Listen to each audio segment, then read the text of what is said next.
Iesākām InTouch ministrijas pirms 40 gadiem, lai visā pasaulē aicinātu cilvēkus pieaugt savās attiecībās ar Jēzu Kristu. Dievs nevien fiziski sūta cilvēkus misijas darbā, bet ir devis mums arī medijus, gan radio, gan televīziju, lai evaņģēlija vēsts ikdien varētu skanēt ikvienā pasaules valstī.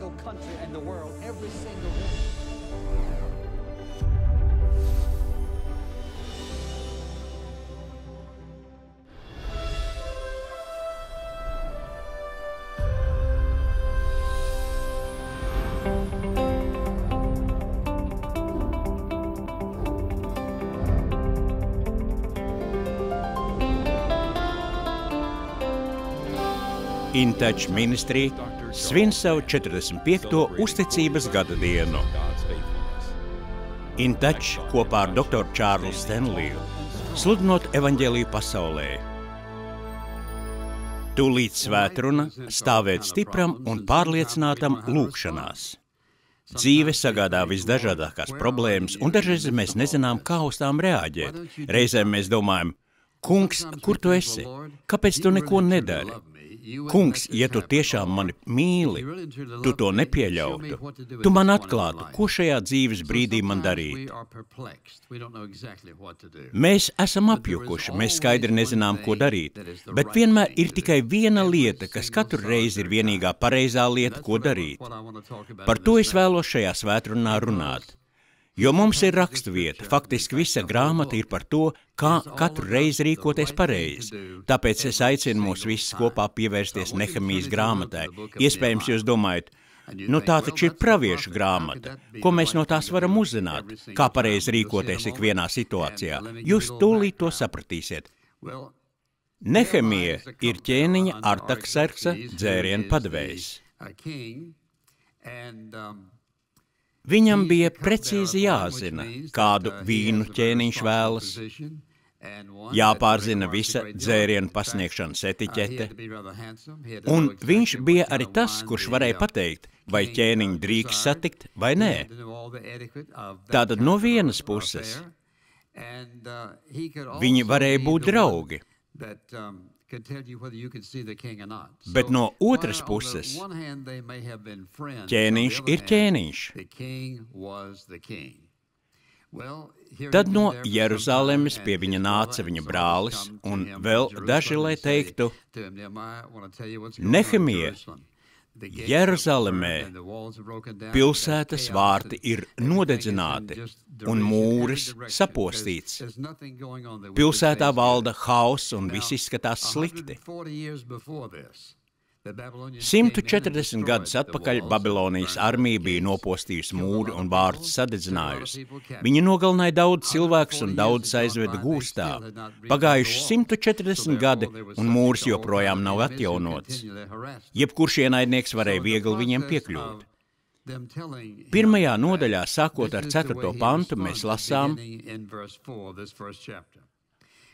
kad es dzirdēju šos vārdus, es sēdēju un raudāju un sēroju vairākas dienas. Es arī nemitējos gavēt un griezties ar savām lūkšanām pie debesu Dieva. Un es sacīju, ak, Kungs, debesu Dievs, lielais un bijājamais Dievs, kas sargā derību un parāda žēlastību tiem, kuri mīl tevi un pilda tavas pavēles, lai tava auss kļūst uzmanīga un tavas acis atvērtas, lai dzirdētu sava kalpa lūkšanu, ar kādu es tagad griežos pie tevis dienu un nakti par Izraēla bērniem, taviem kalpiem, izsūdzēdams Izraēla bērnu grēkus, ko mēs esam grēkojuši pret tevi. Arī es un mana tēva dzimtas, mēs esam grēkojuši. Mēs esam rīkojušies ļoti nekrietni pret tevi, jo neesam turējuši tavas pavēles, likumus un tiesas, ko tu esi pavēlējis savam kalpam Mozum. Atceries jau vārdu, ko tu pavēlēji savam kalpam Mozum sacīdams, ja jūs kļūsiet neusticīgi, es jūs izkaisīšu starp tautām, bet ja jūs atgriezīsieties pie manis un turēsiet manas pavēles un izpildīsiet tās, tad kaut arī no jūsu vidus izdzītie būtu debesis galā. Tomēr es viņus sapulcināšu no turienes un atvedīšu viņus uz to vietu, ko esmu izvēlējies, lai tur liktu dzīvot savam vārdam. Tie taču ir tavi kalpi un tava tauta, kuru tu esi atbrīvojis ar savu lielo spēku un savu stipro kungu. Ak, kungs, lai tava auss kļūst uzmanīgi uz tava kalpa lūgšanu, kam ir prieks bīties tava vārdu, un dod lielu panākumus tavam kalpam šodien un piešķir viņam labvēlību tā vīra priekšā. Es tad tur biju dzērienu devējs ķēniņam. Kas gan šeit teikts par to, kas mums īsti jādara ikvienā dzīves situācijā? Šajā grāmatā var redzēt vienu svarīgu lietu. Visā Nehemijas grāmatā, ikreiz, kad viņš nonāk kādā bīstamā vai problemātiskā situācijā vai apstākļos, viņš ir iepazinis lūgšanas abrīnojamo spēku. Viņš ir sapratis, ka visbrīnumainākās lietas, ko Dievs vēlas viņā un caur viņu paveikt, viņš to paveic caur lūgšanu.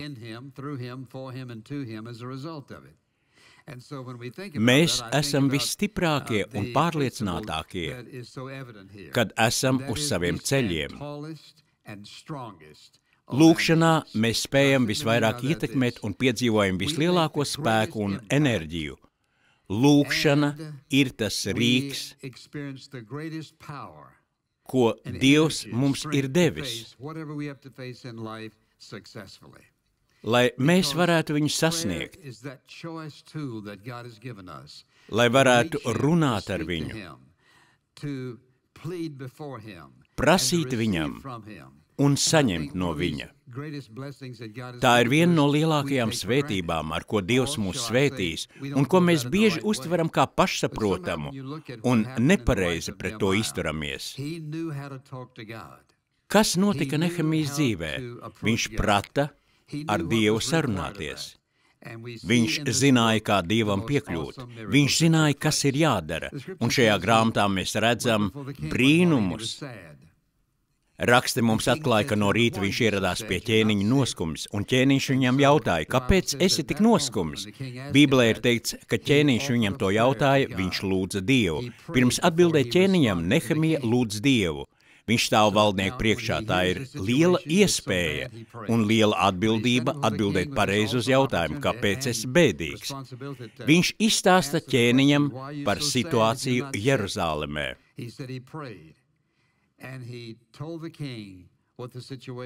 Un valdnieks vēlējās zināt, kā varu tev palīdzēt?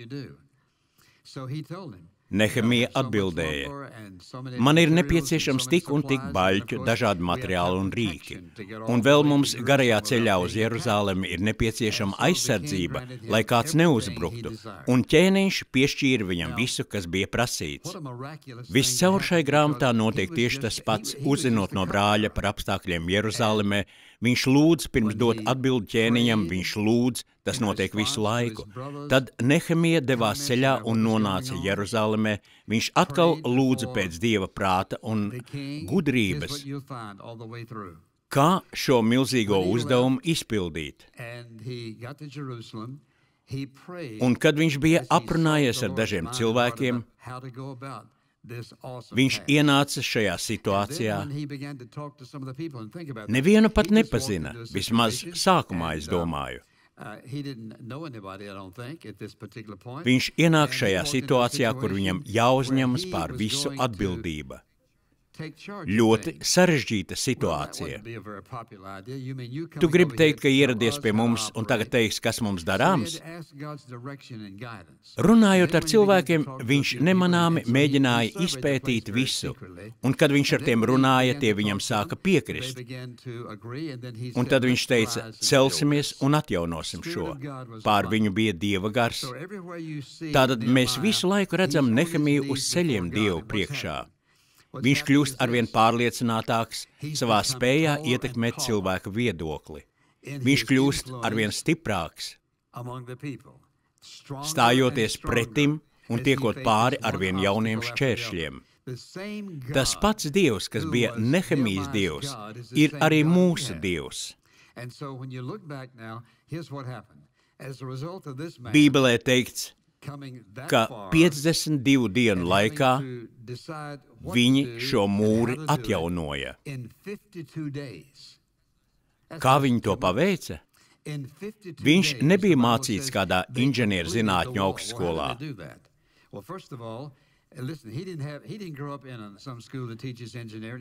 Viņš bija tikai ķēniņa dzērienu padevējs. Bet viņš māca citiem, kā atjaunot mūri un kā no jauna izstrādāt vārtus. Un vēl ar to nepietiek. Viņam vēl bija jārīkojas arī kā ģenerālim, jo viņam bija nepieciešama neliela armija. Viņam bija nepieciešama aizsardzība, jo no viņa visu laiku kāds vēlējās tikt vaļā. Viņi visu laiku vēlējās dabūt viņu lejā, lai varētu parunāties. Kā viņš atbildēja? Viņš teica, es esmu pārāk aizņemts, lai kāptu lejā un runātu.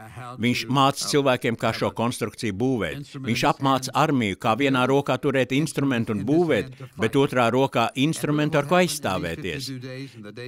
No pilnīga hausa un organizētības trūkuma viss tika sakārtots. Viņi bija gatavi cīnīties, gatavi aizstāvēties, atjaunot mūri un pilsētas vārtus.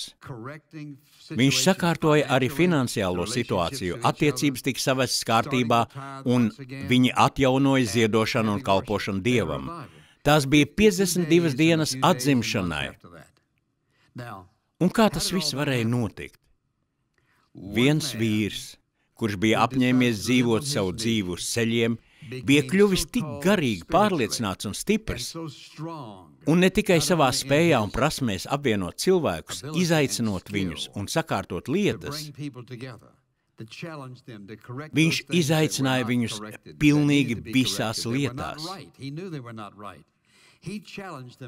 Un uz visiem tiem punktiem viņi būtu varējuši teikt, nē, ko tu vēlies? Tu domā šo visu atjaunot? Mēs gadiem to esam centušies izdarīt, bet mums nekas nav sanācis. Tajā Nehemijā kaut kas ir. Arī tu vari būt kaut kas liels, ja paļaujies uz Dievu.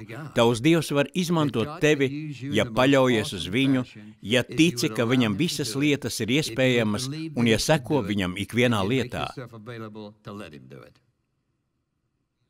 Mēs nenovērtējam Dieva gara spēku mūsos un caur mums. Un Nehemija ar visu, kas notika tam, ir ideāls piemērs. Dzērienu pienesējs, kurš dzīvoja uz ceļiem Dievu priekšā, un Dievs viņa dzīvē darbojās. Es šodien vēlos jums dot sarakstu ar lietām, kas ir patiesas, ja nopietni attiecamies pret Dievu un lūgšanu. Kā Dievs jūsu dzīvē var darboties? Aizmirstiet par pagātni. Jūs teiksiet, zini, es līdz šim savā dzīvē esmu izdarījis to un izdarījis šo. Nozīme ir tikai tam, ko vēlaties paveikt un kur šīs lietas labā varat izdarīt no šī brīža. Mēs esam visstiprākie un pārliecinātākie. Mēs spējam visvairāk ietekmēt tos, kas mums apkārt dzīvo, un mēs vislabāk spējam tikt cauri grūtībām, ja Dieva priekšā dzīvojam uz ceļiem. Ikreiz, kad lūdzu, man ir jāstāv uz ceļiem? Nē. Bet stāvēšana uz ceļiem tomēr ir kaut kas īpašs. Ir iemesli, kāpēc daži nespēja nostāvēt uz ceļiem. Ne jau tik daudz krišana ceļos, kā pati lūgšana ir svarīga. Tā ir sarunāšanās ar Dievu. Ir tik daudz cilvēku, kas par Dievu saka šādu, ziniet, es vakarā par to lūdzu, vai arī es lūdzu un lūdzu un lūdzu. Ir liela atšķirība starp gaidīšanu, cerību un paļāvību. Dievs runā par paļāvību uz viņu, par ticību viņam, par sagaidīšanu, ka viņš to darīs. Kad krītat ceļos vai kad lūdzat, jums jāatzīst, ka ir nepieciešams atzīt, ka Dievs ir suverens pār visu pasauli. Tas nozīmē, ka viņš pilnībā kontrolē visu. 103. psalms.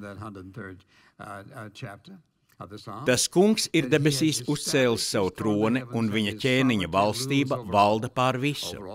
Pār visu, vienmēr. Ja Dievs nav pār visu valdnieks, tad kāpēc mēs vispār, lai viņam ko lūgtu? Kāpēc lūgt Dievam, ja neticam, ka viņš ir suverēns, kam pieder absolūta vara, kurš valda pār pilnīgi visu, kāpēc runāt ar viņu? Viņš nav tas tur augšā, kā cilvēki bieži viņu sauc, vai arī mans tētis, kurš darīs šo un darīs to un vēl šo. Visuma valdnieks, vispirms viņš ir Dievs. Viņš ir arī mans draugs. Viņš var būt jūsu draugs un mans draugs, bet viņš arvien ir pasaules radītājs. Kungs un kungu kungs. Nereti mēs Dievu lūdzam kā tādu savu čomu. Viņš nav mans draudziņš. Viņš nav mans čoms. Viņš ir valdnieks, radītājs Dievs. Paskatieties, kā Nehemija viņu uzrunā. Viņš izmanto tādus pašus vārdus, kā 5. Mūzes grāmatā Mūzes uzrunā Dievu savā lūkšanā. Un tādā pašā vārdā Daniels uzrunā Dievu Daniela grāmatas 9. nodaļā. Ak, kungs, debesu Dievs, kungs, valdnieks, tronī sēdošais, lielais un bijājamais Dievs. Viņš runā ar vareno un abrīnojamo Dievu. Viņš runā par Dieva svētumu, kad Dievs ir svētīts. Cik bieži, kad mēs lūdzam, mēs domājam par to, ka esam grēcīgas būtnes, kas runā ar svēto Dievu. Sarunā ar visvareno Dievu nevar pieiet vieglprātīgi. Tas nav nekāds joks. Viņš nav nekāds tas tur augšā. Viņš ir Dievs, visuma valdnieks. Nehemija nāk svētā Dieva priekšā, un nākamā lieta, kas seko, ko pamanīsiet, ir, ka viņš atzīstas grēkā. Nevien Izraēla tautas grēkos. Arī Daniela lūkšana izklausās tieši tāpat, tajā minēti Izraēla tautas grēki. Nehemija saka, mans tēvs, mēs esam grēkojuši pret tevi. Grēka dēļ mēs esam kļuvuši samaitāti. Pēc tam, kad viņš atzinas Dieva suverenitāti un atzinas Dieva svētumu, viņam nāks tikt galā ar visu šo grēcīgumu un grēku. Jūs klausāties, sakiet āmen.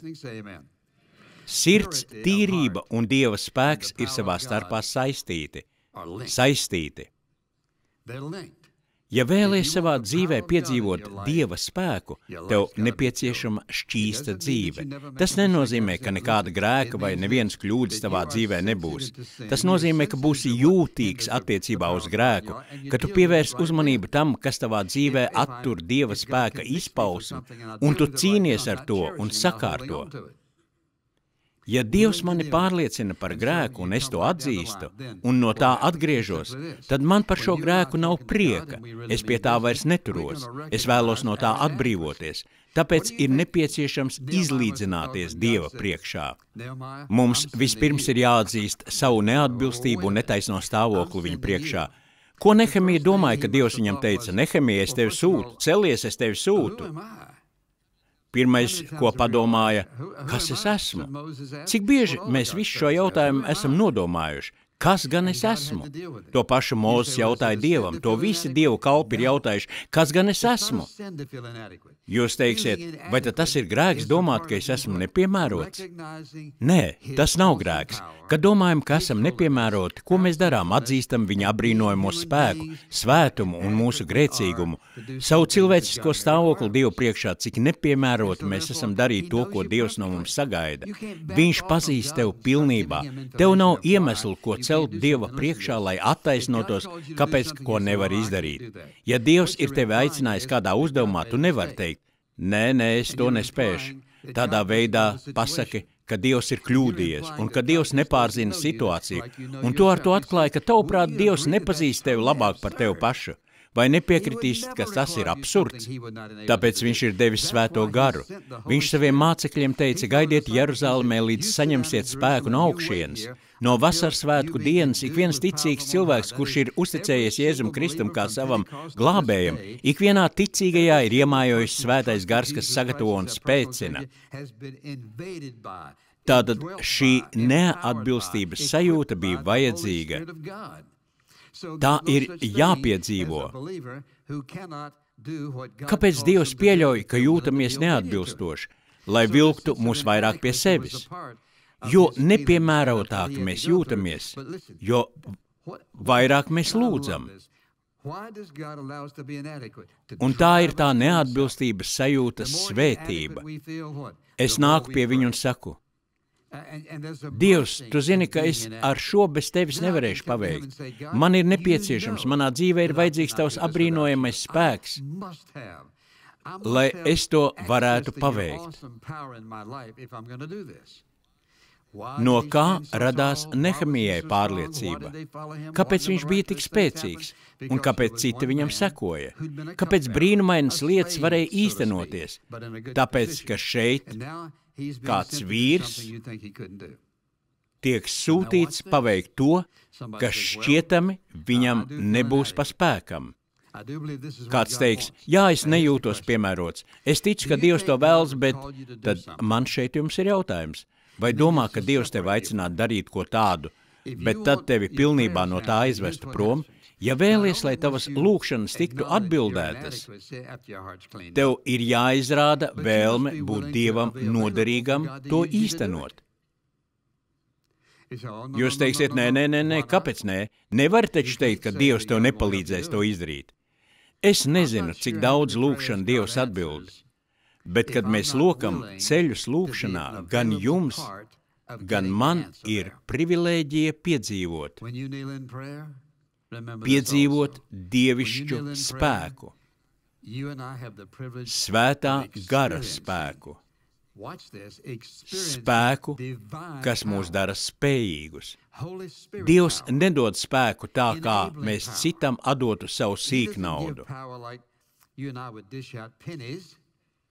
Lai kas tev būtu nepieciešams, Dievs tev dos bagātīgi, lai tu spētu paveikt to, kas tev darāms. Nepastāv tāda cilvēka kategorija kā mazvērtīgie, nav nevajadzīgo cilvēku. Un es saku, lai kas to arī būtu, Dievam tieši tev ir sava vietiņa. Tu sauks uz Dievu, viņš uzklausīs un atbildēs uz tavu lūkšanu. Kad es skatos uz to, kas notika Nehemijas dzīvē,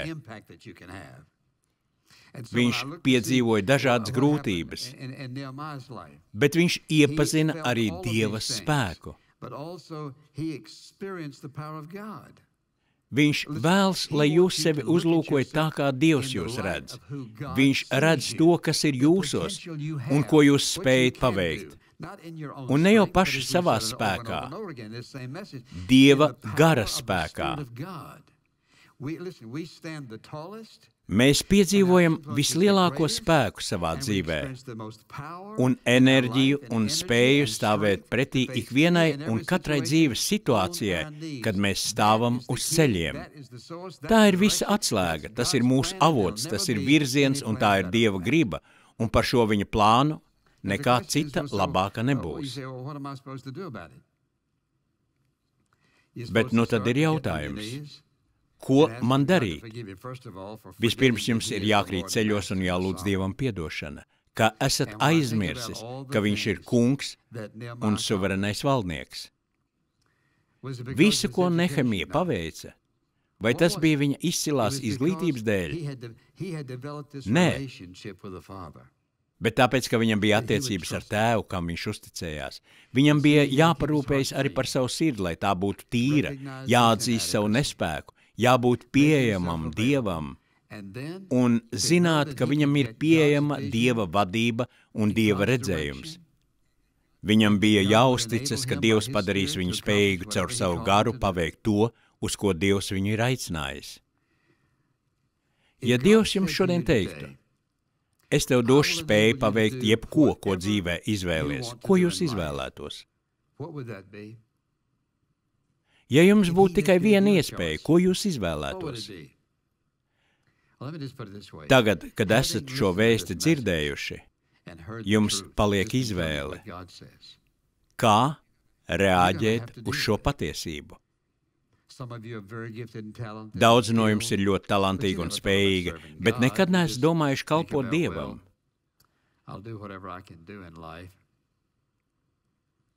Jums jālūdz, lai Dievs jums atklāja savu plānu. Viņš ir jūsos daudz ieguldījis. Vai zināt, kas ir viņa lielākais ieguldījums, ko viņš ir paveicis? Skatieties uz krustu. Viņš savu paša dēlu sūtījis pie krusta nomirt par jūsu un maniem grēkiem, lai mums būtu iespēja saņemt grēku piedošanu un iegūt personīgas, tuvas attiecības ar Dievu, lai mūsos varētu iemājot Dieva svētais gars. Un lai Dievs jūs varētu lietot. Vai jums ir tiesības sevi nedot viņam? Nē. Tad man ir jautājums, ko jūs darīsiet ar šodien dzirdēto patiesību? Es padomāšu par to, nē. Jums jādara ko vairāk par padomāšanu, jo dzirdētais mums visiem uzliek atbildību. Mums ir atbildība reaģēt. Lai kas jūs būtu, jūs nekad Dievam nevarēsiet teikt, bet Dievs, es taču nezināju. Jūs zināt, ka viss sākas ar šodienu. Jūs zināt, ka Kristus par jums nomirs. Jūs zināt, ka varat tikt izglābti no visiem jūsu grēkiem. Jūs zināt, ka tad, kad uzticaties viņam, viņš iemājo jūsos un dod spēku izturēt jebkuras situācijas, kas vēl nāks jūsu dzīvē. Viņš jūs lietos Dieva godam un viņa slavai. Jūs nevarat sacīt, es nekad nebiju dzirdējis, es to nezināju. Mums ir atbildība, kā reaģēsim uz patiesību, par kuru esam uzzinājuši. Tātad, ko mēs šodien esam dzirdējuši? Vienkārši patiesība. Viņš ir apbrīnojams Dievs, kurš mūs mīl bez nosacījumiem. Viņš arī zina, kam esat sagatavoti un uz ko esat spējīgi. Viņš par jums zina pilnīgi visu. Viņš jūs mīl tieši tur, kur esat. Viņš vēlas jūs iegūt sev, piedot jūsu grēkus, nomazgāt un iemājot jūsos ar savu svēto garu, ja vien būsiet Dievam pieejams. Ja no šīs dienas raidījuma esat saņēmuši svētību, tad droši apmeklējiet mūsu lapu intouch.org. InTouch palīdz cilvēkiem visā pasaulē izveidot attiecības ar Jēzu Kristu, augt tajās un stiprināt savas draudzes. Šo raidījumu finansiāli atbalsta InTouch ministrijas, un tas ir iespējams vienīgi ar Dieva žēlstības palīdzību un jūsu uzticīgo finansiālo atbalstu un lūgšanām.